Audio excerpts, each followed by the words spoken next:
Isang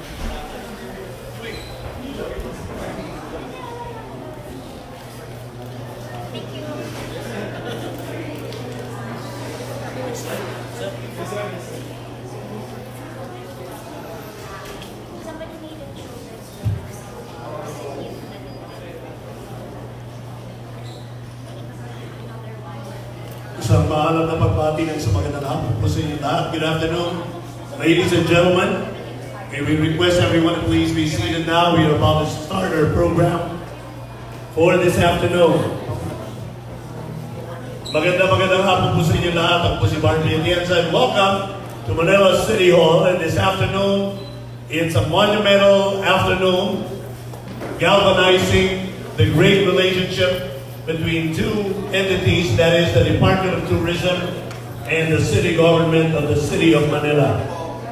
Sa hapon po ito, ating pong masasaksiyan ang paglalagda ng Memorandum of Agreement. Unang-una po ay magkakaroon po ng Memorandum of Agreement sa pagitan ng City of Manila and the National Parks Development Committee or NPDC sa paglilipat ng La Madre Filipina sa kanyang original na kinalalagyan sa Jones Bridge. At susunod po rito ay paglalagda ng Memorandum of Agreement sa pagitan naman ng lungsod ng Maynila at ang Intramuros Administration para po sa development of a tourism and cultural awareness program para po sa mga mamamayan ng lungsod ng Maynila. At ang pangatlong pangyayari ay is the presentation and turnover of the children's book on Manila by Anvil Publishing to be turned over to the City Mayor by the Honorable Secretary of the Department of Tourism. Again, good afternoon, ladies and gentlemen. And as we start this afternoon's proceedings, may we now give the floor to the Honorable Secretary of the Department of Tourism, the Honorable Bernadette Romulo Puya.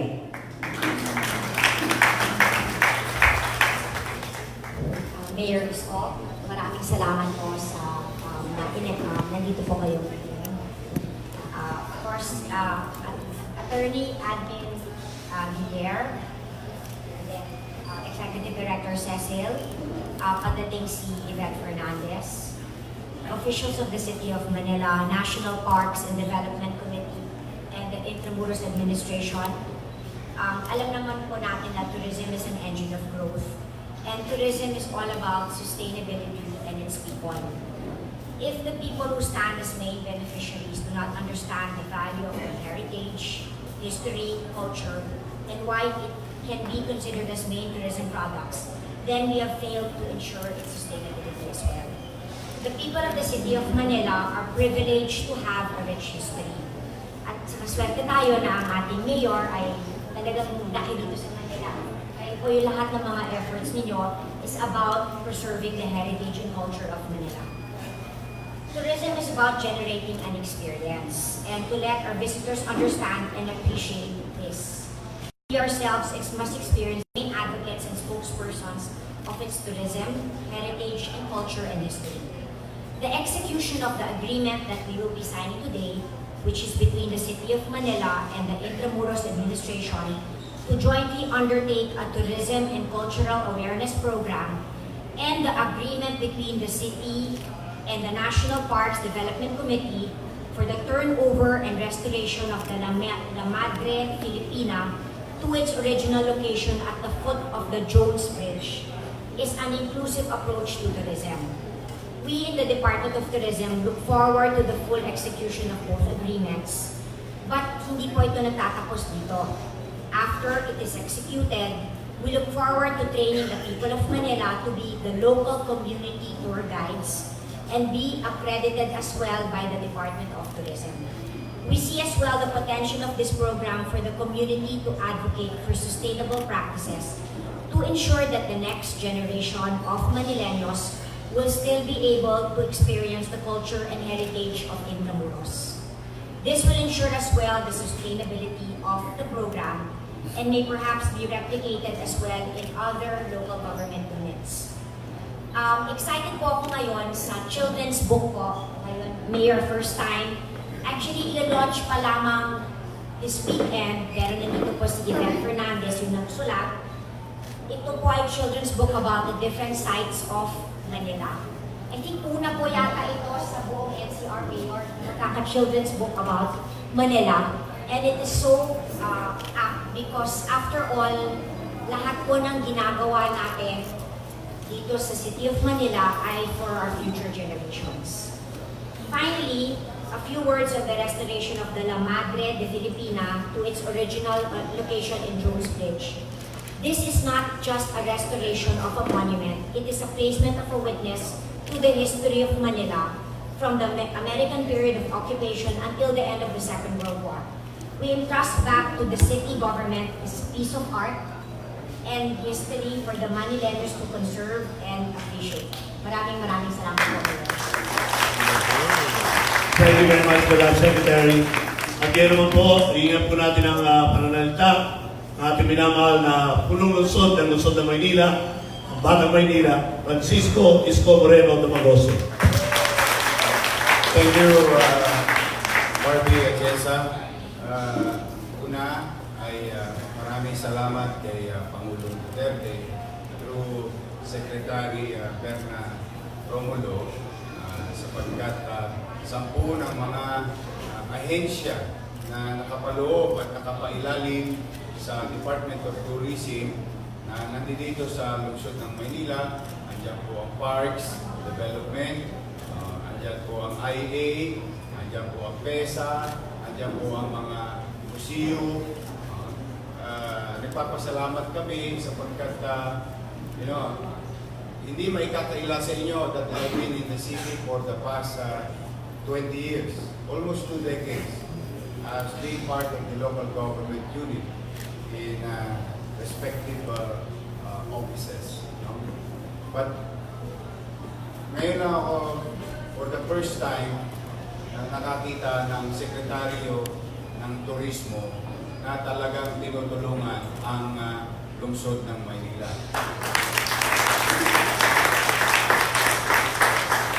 Bagay na aming ipinagpapasalamat,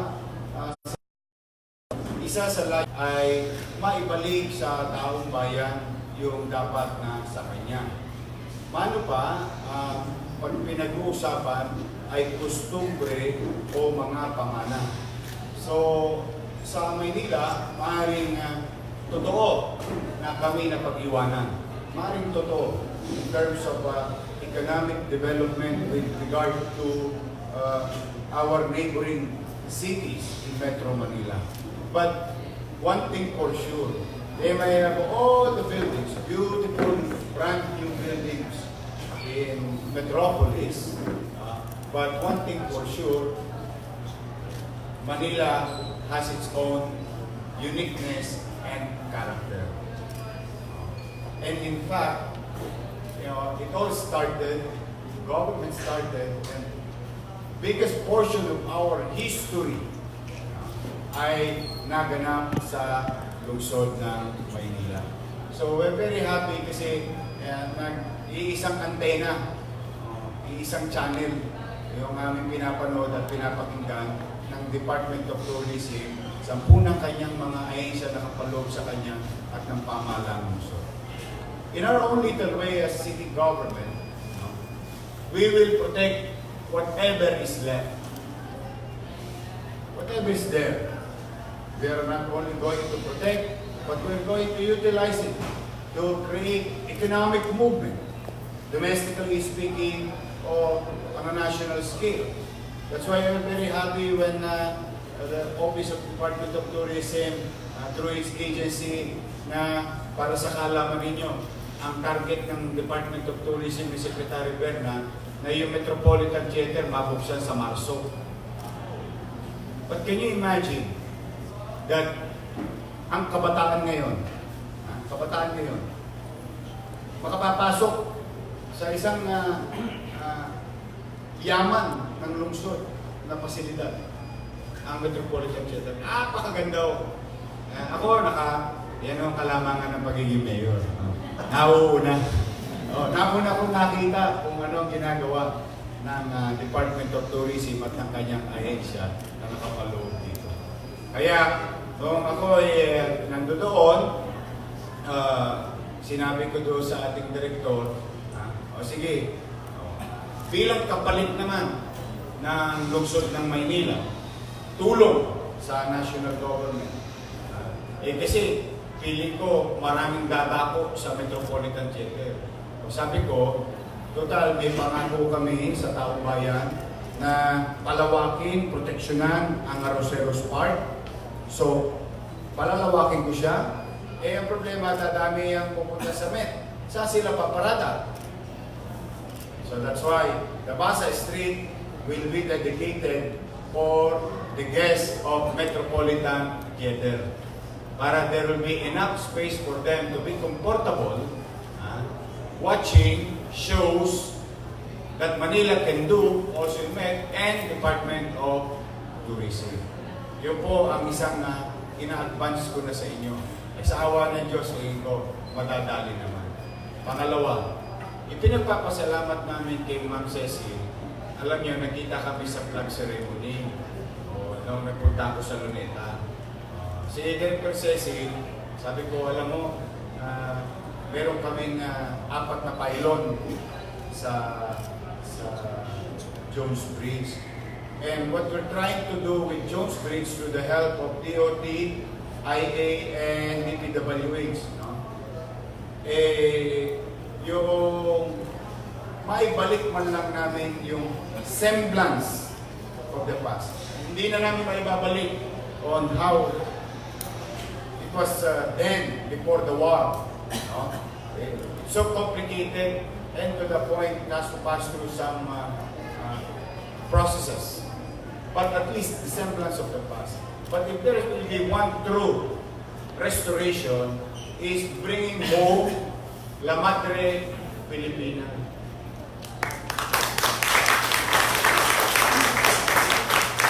Nagpapasalamat kami sa National Park, sa particular sa Rizal Park, Cecil, Director Cecil, at nagpapasalamat kami sa Court of Appeals. Dahil 4 po yung La Madre, 3 po yung buhay. 2 pinangangalagaan ng Court of Appeals. At ang isa, nabanggit ko na sa Rizal Park. Papasalamat kami sapagkat talagang interesado rin si Director Cecil na maiuwi na sa kanyang bahay. Pinagpapasalamat namin, pangalawa, ay pinangalagaan nila itong isang treasure ng Maynila.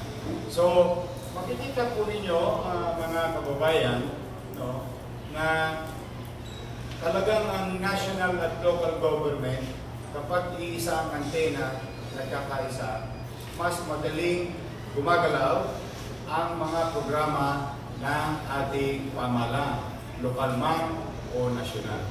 Kaya po, Secretary Berna Romulo, on behalf of the people of Manila, we are grateful to you.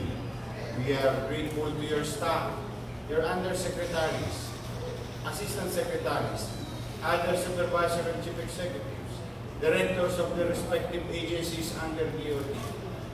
Huwag kayong magsawa. Alam niyo, may bago silang gagawin ngayon sa Intramuros. Just so you know. Nagre-request na ang Intramuros sa mga building owners, whether institutional o private, nasindihan na nila ang ilaw nila sa gabi. Ganon din ang sinabi ni Secretary Berna. Pinabubuksan na yung ating golf course sa gilid. So, maraming salamat din kay Director Barnes. I received this letter that bubuksan ng ilaw ng lahat ng museum sa gabi, kalisabay sa pagbukas namin. Maraming salamat sa post office. Bubuksan na rin nila ang ilaw nila. Now, Manila will be the city of lights.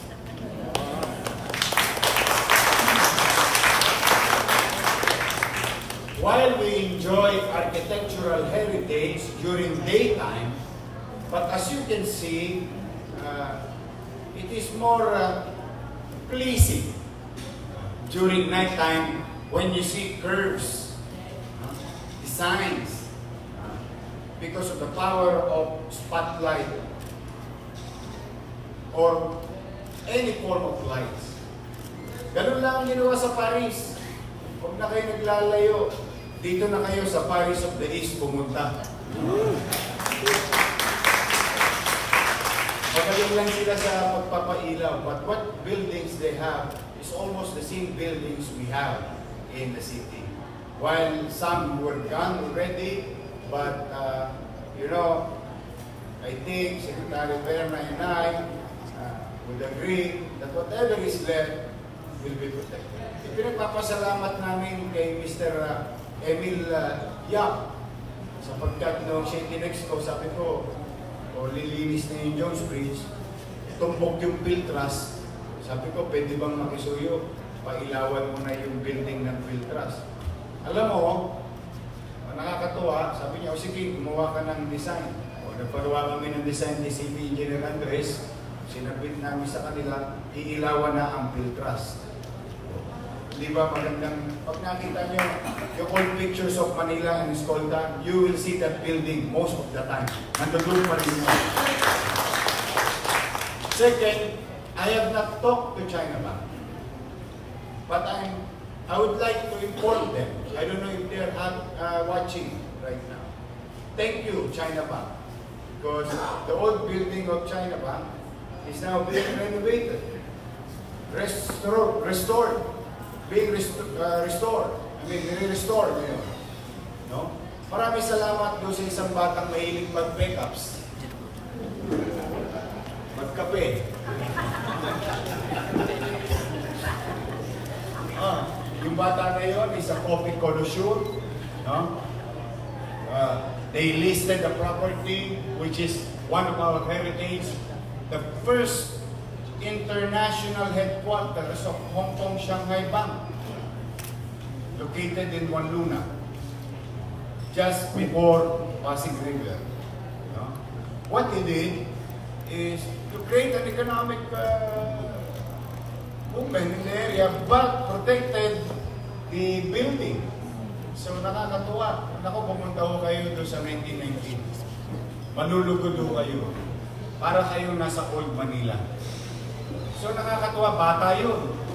I think he's less than 30 years old. Took the risk to invest. And I hope other buildings, heritage buildings, owners, I think it's high time for you to rethink, restructure your visions with you holding that property. Sabayan nyo na, baka lalong dumagsa ang tao sa lugar niya. Nagpapasalamat ako kay Mr. Kim Machensa sapagkat biro mo pagkalinggo, nagsasama-sama sila lahat sa eskolta ng kanyang mga kasamahan. Nag-create siya ng events doon sa eskolta. Maraming salamat doon sa mga sa MT Cup kay Director Charlie Dugo dahil meron na rin nangyayari tuwing weekend sa eskolta. The same thing with the Cartilla. So, tama po yung sinabi ng ating Sekretaryo ng Turismo. Kailangan may makita mo ng pagkilos sa pamahalaan at makita ng tao na seryoso pala talaga yung pamahalaan at yan, naturally, mas madali magkumbinsi at naturally, nagkukusa ang tao. Kaya kayo dyan sa eskolta, sana napapanahon na. Kayo naman, it's your time. It's your to make your share. No? Nagpapasalamat kami sa isang may akda ng libro patungkol sa Manila. May malaking bagay sa amin. Yung pang matutunan ng mga bata. Kasi mahalaga para sa akin lang, no?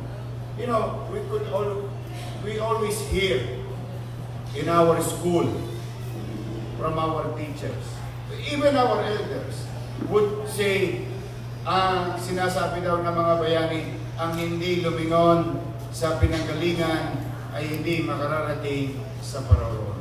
Mano ba kapag hindi mo pinangalagaan ang mga pamana? Ang pamana o heritage ay mga bagay na nagbibigay ng pagkilala mo sa iyong sarili. What we call sense of belonging. Right? Yes, it's true. We like good dress, good shoes, and all other things. Walang masama dyan. kanya-kanya tayong taste sa buhay. Di ba?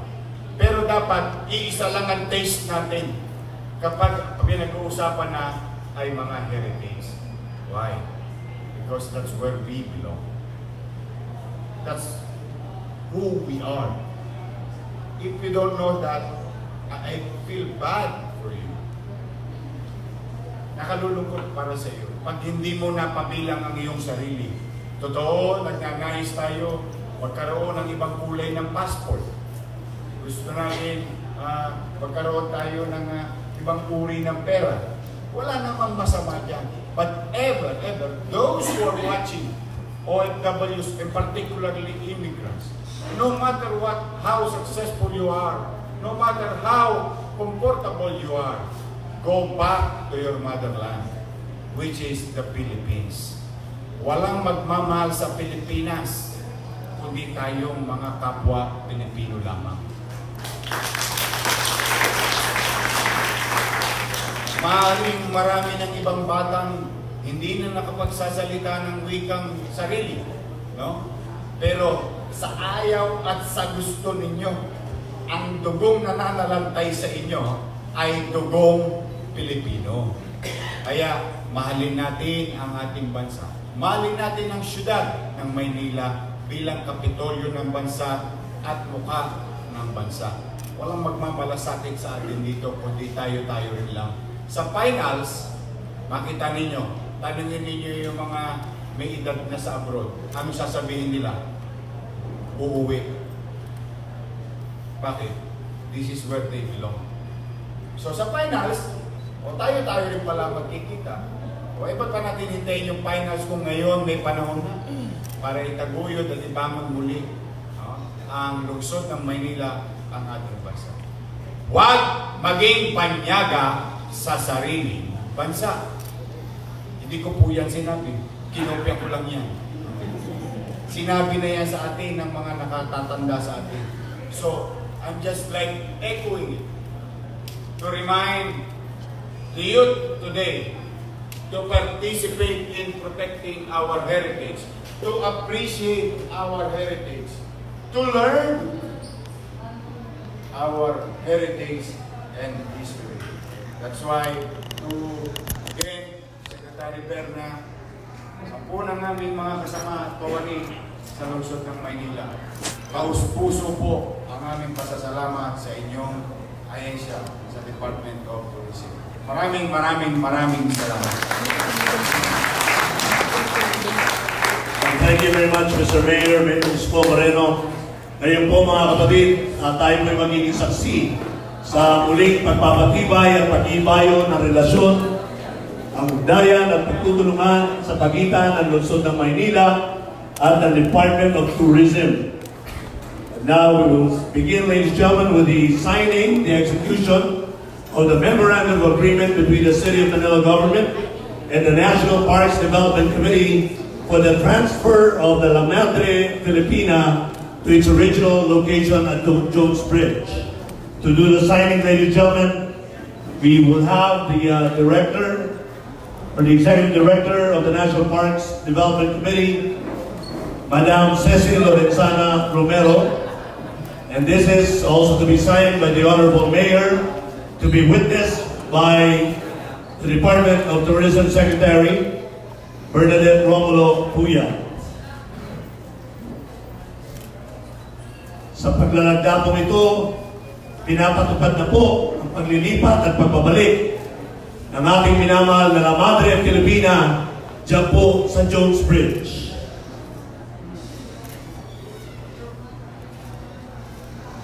Isa pong paraan ng pagbubuhay ng mayamang kasaysayan ng lungsod ng Maynila.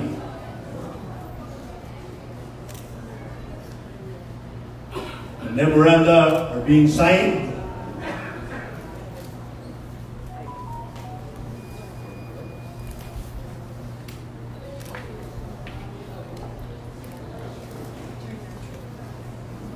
And after the MOAs have been signed, we will have a photo opportunity with the good secretary, the Honorable Mayor, and of course, Madam Cecil Lorenzana Romero. Jed.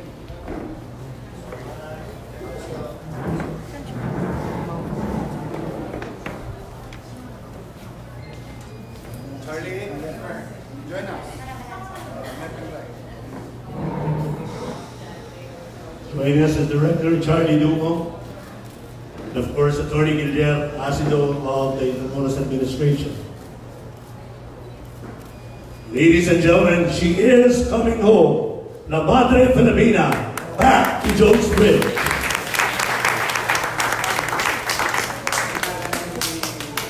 Thank you very much. And now we shall have the execution of the Memorandum of Agreement between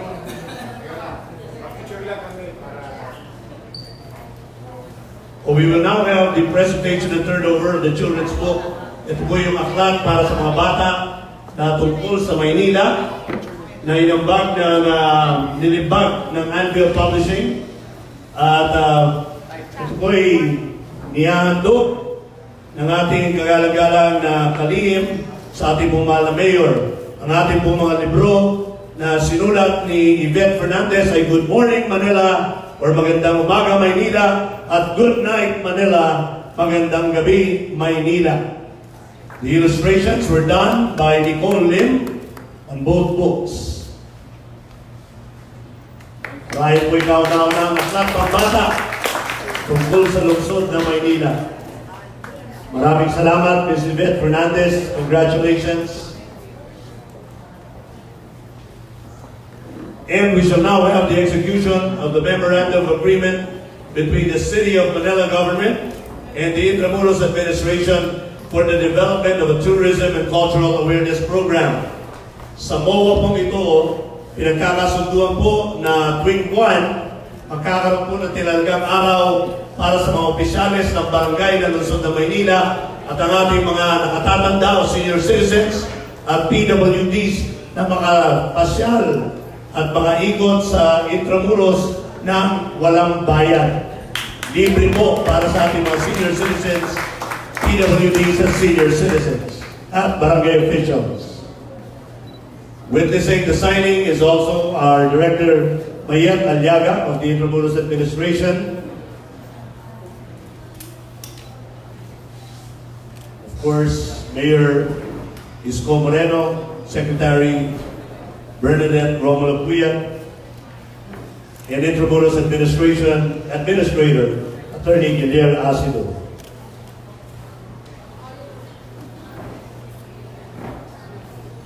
Sa pamamagitan po ito, magkakaroon po ng pagkakataong ating mga mamayang Maynila na masulipan po at ma-enjoy ang ating pong bagong Intramuros.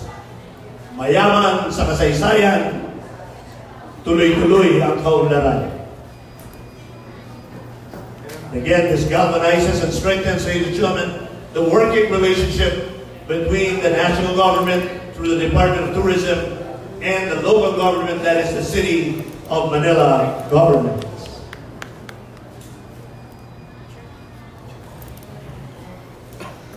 We shall now have the photo opportunity. Attorney Guillermo, Director Mayet, Secretary Berna, and Mayor Isko Moreno.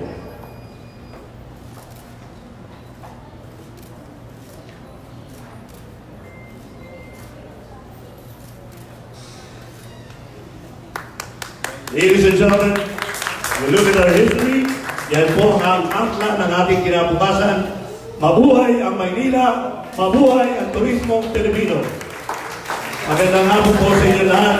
And that concludes our program for the afternoon.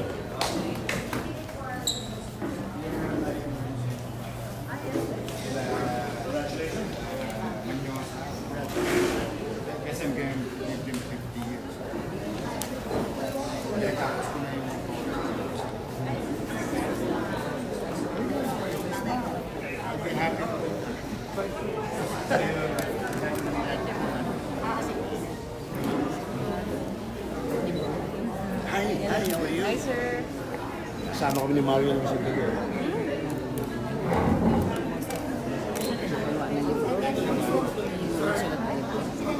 Siya yung nagsulat ng libro. NPDC. 1, 2, 3. Yes, sir. And we shall also have a photo opportunity with the good mayor and Madam Secretary, with all the men and women behind the Department of Tourism from the Intramuros Administration and the NPDC. Dito po tayo sa harap.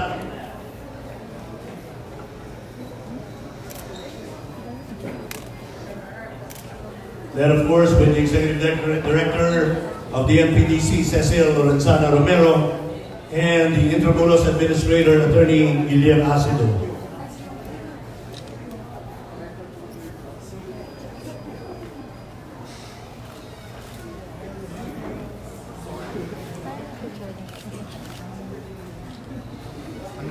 Petsa ngayon, November 20.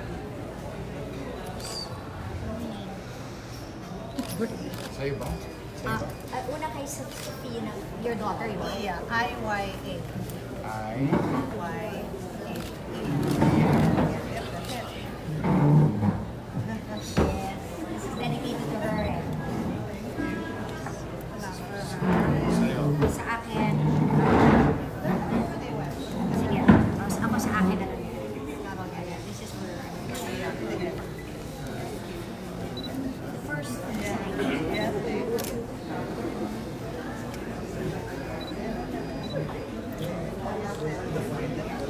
Yes, November 20. 27 days before Christmas. Yes. Wait, ayan, correct? Tama ba ako? Tama ba nga? I'm sorry, no. 33, I'm sorry.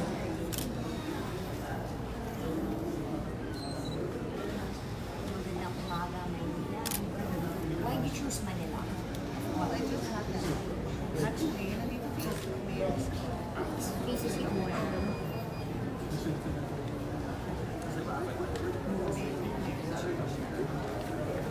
Ayan.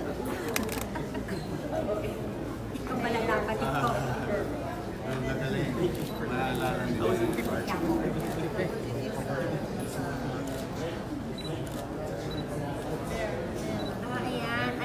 Nagsiselfie. Manila Bay. Yes.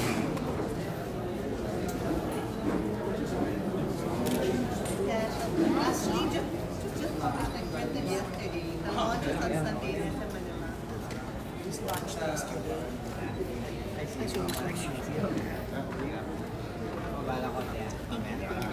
Thank you, ma'am. This is going to be Kuha ko ng isang kopya sa nandito ka pala.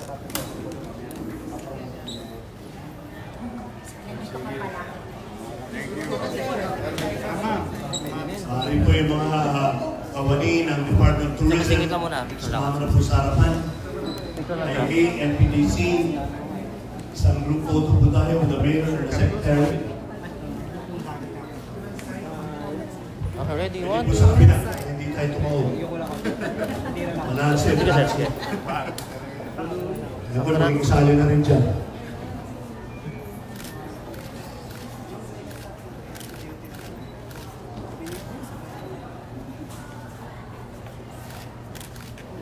one group picture. Ayan. Selfie. Groupie.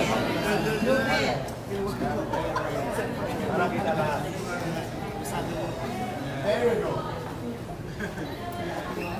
One, Scoop. Look. God first.